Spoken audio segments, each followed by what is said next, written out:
Nouveau livre aujourd'hui. Et aujourd'hui, on parle de River Saint de Aimé Bianca. Je vous avais fait, il y a quelques temps maintenant, quelques jours, une vidéo à propos de ce livre en vous disant que j'étais bloquée au chapitre 7 et que je n'arrivais littéralement pas à avancer. Et aujourd'hui, encore une fois, comme avec Le Prisonnier, les gars, j'ai réussi à terminer le livre. Incroyable. Que vous dire, les gars, on n'est pas sur un énorme flop comme c'était le cas pour Le Prisonnier, mais on n'est pas non plus sur un énorme banger et un énorme coup de cœur ou je ne sais pas quoi. Je suis très mitigée sur cette lecture. Clairement, ce qui m'a retenu, c'est le personnage de Béatrice. J'ai les prénoms, pitié, mais j'ai vraiment trop du mal, donc je vais l'appeler Béatrice, si vous permettez. Vraiment, son humour, son sarcasme, 10 sur 10, je l'adore.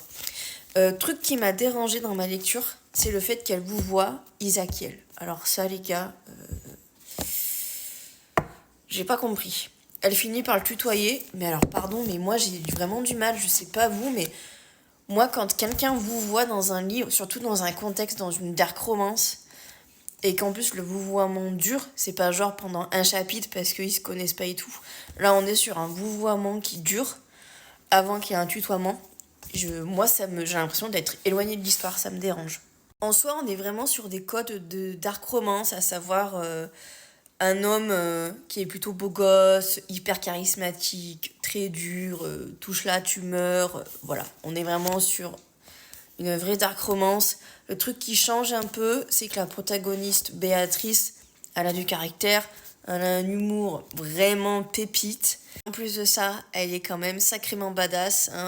Quand on voit tout ce qu'elle a vécu, dès les premières pages, on sait que voilà, elle aussi, elle vient de la mafia. Voilà, elle a eu un entraînement quand même assez dur. Homme ou femme, on n'a pas fait de différence. Ça, vous voyez, c'est des dark romances personnellement où j'ai un peu plus de mal à accrocher.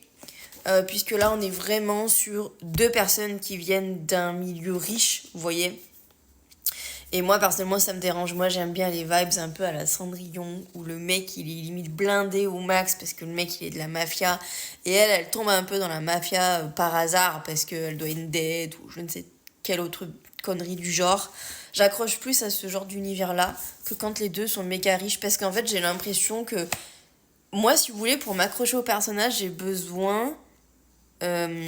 qu'il soit connecté à la réalité. Et quand vous êtes blindé, vous n'êtes pas connecté à la réalité. Enfin, je sais pas si vous comprenez le truc, le sens, mais bref. Ce qui fait que, voilà, c'est pas un énorme coup de cœur. Ce que j'apprécie, c'est que c'est un seul tome. Et ça, j'apprécie. Franchement, à un moment donné, j'étais prête à DNF. Et en fait, il s'est passé des actions où je me suis dit, je vais peut-être continuer. Ça vaut peut-être le coup d'aller au bout de la lecture. Et franchement, oui, ça valait le coup d'aller au bout de ma lecture. De là à dire que j'ai kiffé, non, clairement pas.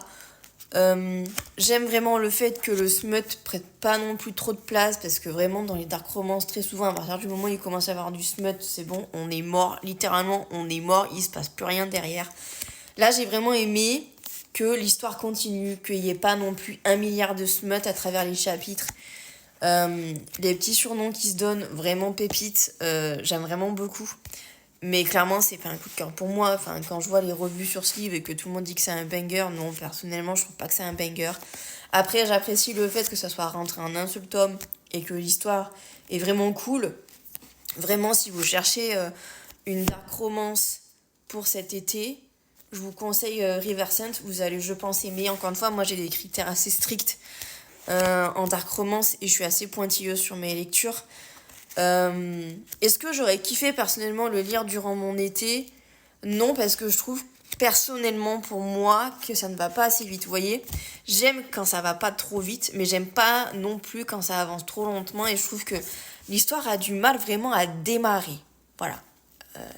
C'est vraiment le truc. Mais à partir du moment où ça démarre, voilà, ça y va, quoi. On y va, c'est bon, on est dedans et ça avance. Mais c'est vrai que je trouve que c'est long. Bon. Après, c'est pas aussi long que Lexton. Si vous avez lu le tome 2 de Lexton, où on met littéralement des chapitres et des chapitres avant qu'il y ait une action, on n'est pas sur ce genre de livre non plus. Mais quand même. À des moments, ça aurait pu aller un peu plus vite. Fallait quand même qu'il y ait un petit coup de pression, quoi, que ça avance, quoi. Mais sinon, voilà. Suivant ce que vous aimez, si vous aimez les tropes mariage arrangé, si vous aimez quand la protagoniste elle se laisse pas faire, si vous aimez en plus de ça que la protagoniste a un humour vraiment, je vous jure, l'humour dans ce livre c'est ça qui m'a retenu tout le long du livre, elle est vraiment incroyable.